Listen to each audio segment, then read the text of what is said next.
Bapak, Ibu, dan Saudara sekalian, firman Tuhan akan kita renungkan dari Lukas 7 ayat 13-15 demikian. Dan ketika Tuhan melihat janda itu, tergeraklah hatinya oleh belas kasihan. Lalu ia berkata kepadanya, "Jangan menangis."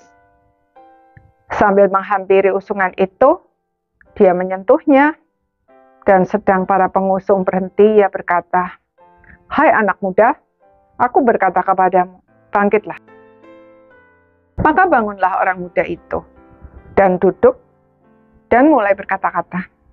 Dan Yesus menyerahkannya kepada ibunya.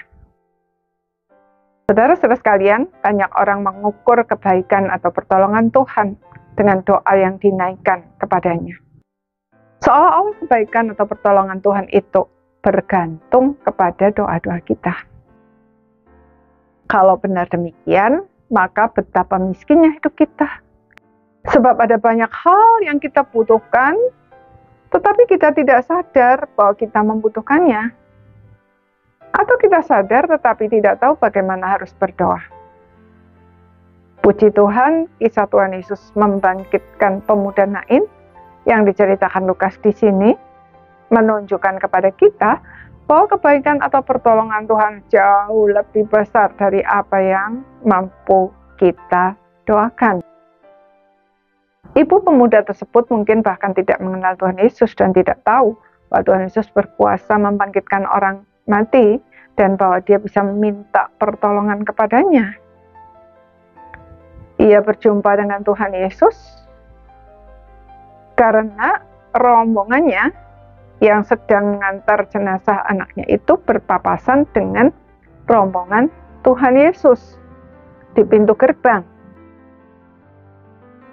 Ketika melihat perempuan itu menangis dengan sedihnya, Tuhan Yesus tergerak hatinya oleh belas kasihan. Dan dia tidak peduli bahwa menyentuh mayat itu najis. Ia menghentikan rombongan tersebut, menyentuh, dan membangkitkan pemuda tersebut tanpa diminta. Artinya, sesuatu yang baik pasti Tuhan berikan, sekalipun kita tidak pernah berpikir untuk memintanya. Kalau demikian, apakah berarti kita tidak perlu berdoa? Atau tidak apa-apa jika kita tidak berdoa? Justru sebaliknya, karena kita tahu bahwa kebaikan atau pertolongan Tuhan jauh melampaui apa yang bisa kita doakan, maka kita berdoa. Lagi pula, doa itu bukan sekedar meminta, melainkan menjalin komunikasi dengan Allah. Bukankah suatu kerugian besar jika kita tahu bahwa Allah begitu baik dan sangat mengasihi kita, tetapi kita enggan menjalin komunikasi dengan Dia? Namun kita tidak berdoa seperti mereka yang merasa tahu apa yang terbaik bagi mereka lalu memaksakan kehendak.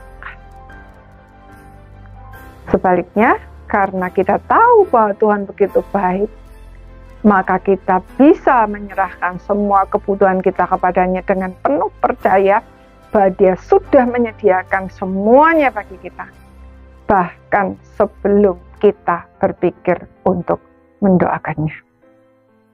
Saudara, jika kita mengerti kebenaran ini dan melakukannya, maka kita akan diperkaya oleh pengalaman-pengalaman iman yang menakjubkan. Dan Tuhan bukan hanya mau memberikan kepada kita pengalaman-pengalaman iman, tetapi Ia juga rindu untuk bersekutu dengan kita. Luar biasa, bukan? Apakah kita juga merindukannya? Amin.